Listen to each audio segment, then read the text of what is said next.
बिस्मिल्लाहिर्रहमानिर्रहीम। अस्सलाम वालेकुम। I am Nimra Zafar. जो आज हमने टॉपिक पढ़ना है वो है ऑब्जेक्टिव रेजोल्यूशन 1949, इसके फ़ीचर्स और इस पर क्रिटिसिज्म क्या हुआ था।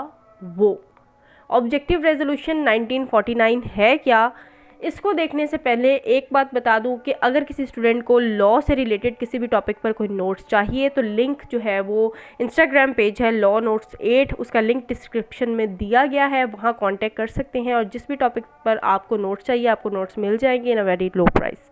अब आते हैं स्ट्रेट अपने टॉपिक की तरफ। आज का जो हमारा टॉपिक है वो है ऑब्जेक्टिव रेजोल्यूशन। ऑब्जेक्टिव रेजोल्यूशन जो है पाकिस्तान बनने के बाद 1949 में आई थी, जिसका चेयरमैन कौन था, लियाकत अली ख़ान। लियाकत अली ख़ान पाकिस्तान के पहले प्राइम मिनिस्टर, उनकी तरफ से ये ऑब्जेक्टिव रेजोल्यूशन पेश की गई थी मार्च 1949 में। ऑब्जेक्टिव रेजोल्यूशन है क्या? जब पाकिस्तान बना था 1947 में तो हमारे पास कोई कॉन्स्टिट्यूशन नहीं था पाकिस्तान को गवर्न करने के लिए। हमारा अपना कंट्री का कोई भी कॉन्स्टिट्यूशन हमारे पास अवेलेबल नहीं था।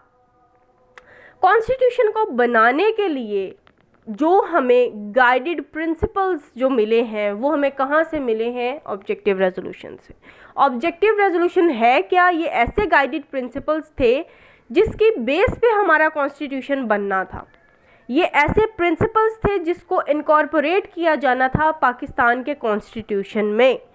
तो इसी को बेस बनाते हुए पहला कॉन्स्टिट्यूशन जो है पाकिस्तान 1956 में जो बना था, और इस ऑब्जेक्टिव रेजोल्यूशन को उसका हिस्सा भी बनाया गया था क्योंकि वो किस पर बेस करता था? वो इन फीचर्स के ऊपर बेस करता था जो कि किसके फीचर्स हैं? ऑब्जेक्टिव रेजोल्यूशन के हैं। ऑल्दो कि हमने 1935 का जो एक्ट है, इंडिया एक्ट 1935, उसको बेस बनाया था अपने पहले कॉन्स्टिट्यूशन को बनाने के लिए, लेकिन जो मुसलमान, ये एक हमारी जो कंट्री है ये इस्लामिक कंट्री है। इस्लामिक कंट्री के लिए जो हमें प्रिंसिपल्स चाहिए थे वो 1935 के एक्ट में मौजूद नहीं थे। तो उसके लिए हमने क्या किया, एक इस्लामिक कॉन्स्टिट्यूशन एक इस्लामिक कंट्री में बनाने के लिए हमें ऑब्जेक्टिव रेजोल्यूशन जो है उसको बेस बनाना पड़ा। अब इसके फीचर्स को वन बाय वन हम देखते हैं। पहला तो है सोवरेनिटी। पाकिस्तान जो कि एक इस्लामिक स्टेट है, तो इस्लामिक स्टेट में सोवरेनिटी जो है वो किसकी होगी? अल्लाह ऑलमाइटी की होगी। अल्लाह ताला जो है वो हाकमियत अल्लाह ताला की होगी और वो अल्लाह ताला के मुकर्रर करदा नुमाइंदों को दी जाएगी ताकि वो उस मुल्क को चला सकें। लेकिन entire sovereignty of entire universe जो है वो किसकी होगी?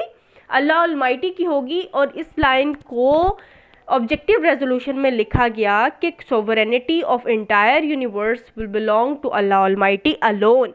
ठीक है, इस पर भी एतराज़ किया था माइनॉरिटीज़ ने जो कि नॉन मुस्लिम्स थे कि अल्लाह ताला की हाकमियत को, जो आपने लिखा है इसके अंदर कि अल्लाह ताला की हाकमियत होगी, उसको जो है वो रिमूव किया जाए यहाँ से, क्योंकि इस मुल्क में हम भी रहते हैं, हमें भी इक्वल राइट्स मिलने चाहिए। अगर यहाँ अल्लाह ऑलमाइटी का लफ्ज़ यूज़ होगा तो इट्स मीन ये प्योरली जो ऑब्जेक्टिव रेजोल्यूशन है वो किसके फेवर में है? वो मुसलमानों के फेवर में, और हमें एज अ माइनॉरिटी जो है वो ट्रीट किया जाएगा। दरअसल वो माइनॉरिटी नहीं बनना चाह रहे थे। दूसरा फीचर हमारे पास आ जाता है सोवरन इंडिपेंडेंट स्टेट के। पाकिस्तान जो है वो एक सोवरन इंडिपेंडेंट स्टेट होगी जिसके अंदर डेमोक्रेसी होगी। डेमोक्रेसी क्या होता है कि जहाँ पर मुल्क के सरबराह को लोगों के थ्रू ही इलेक्ट किया जाता है, लोगों की, जहाँ पर रूल ऑफ मेजॉरिटी होता है, जहाँ पर लोगों की हुकूमत होती है जिस मुल्क में, उसको हम कहते हैं डेमोक्रेसी। जहाँ पे लोगों की जो है वो राय लेकर या उनके वोट से ही सब कुछ किया जाता है, इसको हम डेमोक्रेसी कहते हैं। तो पाकिस्तान जो कि एक सोवरेन इंडिपेंडेंट स्टेट है उसमें डेमोक्रेसी होगी, उसमें फ्रीडम होगी। फ्रीडम किस तरह की होगी? जैसे फ्रीडम ऑफ स्पीच है, फ्रीडम ऑफ जो है वो रिलीजन है, इक्वलिटी को मद्देनज़र रखा जाएगा, किसी को भी किसी पर तरजीह नहीं दी जाएगी किसी भी बेसिस पर।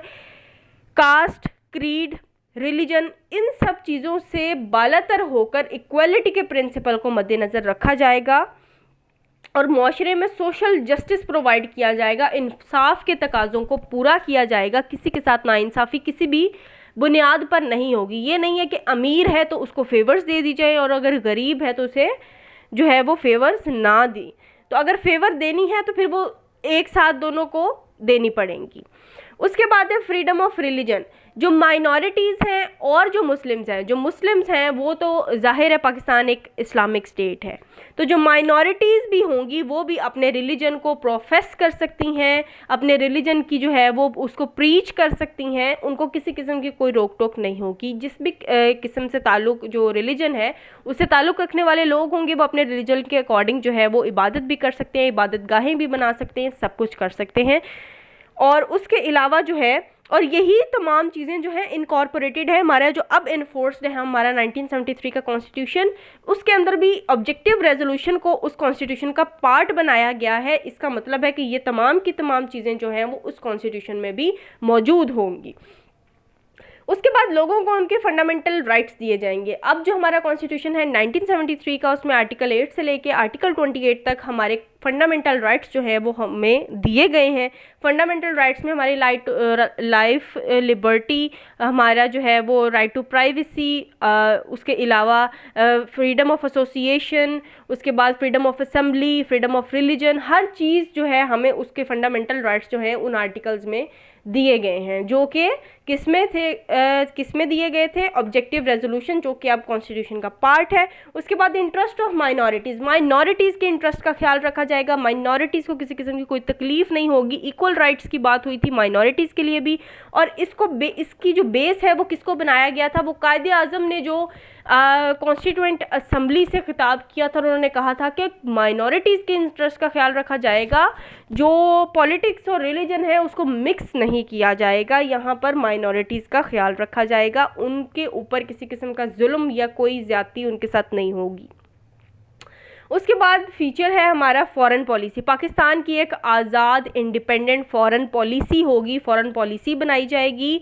और उसके बाद जो है इंडिपेंडेंस ऑफ जुडिशरी को पूरी इंडिपेंडेंस होगी, किसी के जो है वो प्रेशर के अंडर आकर वो कोई काम नहीं करेगी, जो है वो अदलिया जो है वो पूरे तरीके से आज़ाद होगी।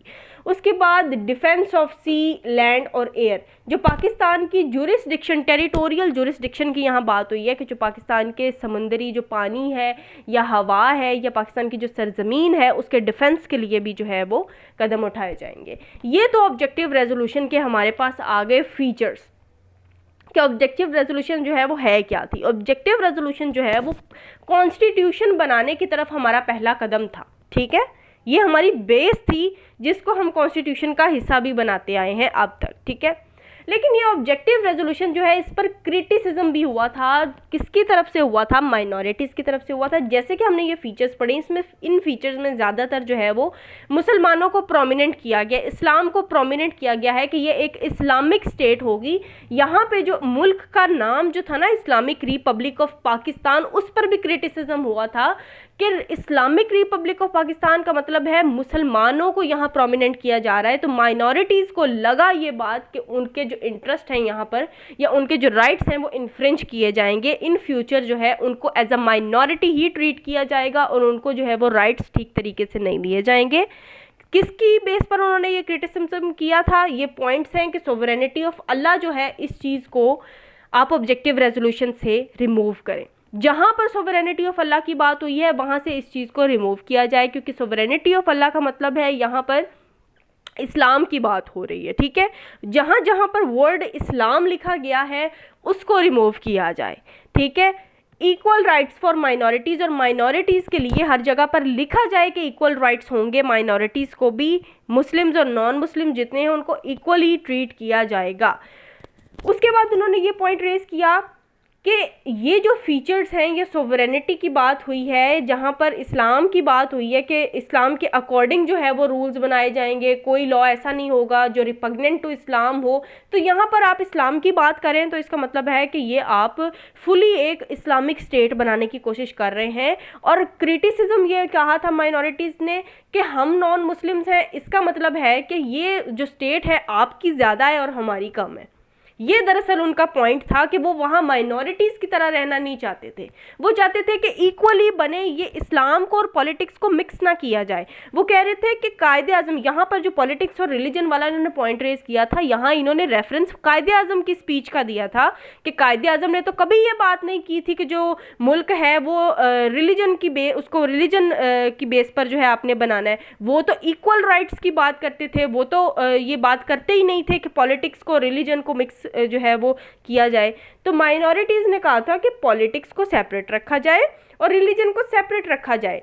जो पॉलिटिक्स है वो मामला किसका है, सिटीजन्स का है और स्टेट का है, लेकिन जो रिलीजन है वो अल्लाह ताला का या गॉड का और उसके बंदों का मामला है। तो ये चीज़ों को आपको मिक्स नहीं करना चाहिए, ये दो सेपरेट चीज़ें हैं। तो मुल्क उनका अल्टीमेटली उनका क्या यहाँ पर जो ऑब्जेक्टिव था क्रिटिसिज्म करने का इसके ऊपर, वो क्या था कि जब पाकिस्तान बन रहा है तो यहाँ से इस्लाम को या रिलीजन को जो बातें इसके ऊपर प्रोमिनेंट की जा रही हैं उसको जो है वो निकाला जाए। इन्होंने क्रिटिसिज्म करने के साथ साथ कुछ अमेंडमेंट्स भी जो है वो प्रपोज की थी, कुछ अमेंडमेंट्स जो है वो करने का कहा था।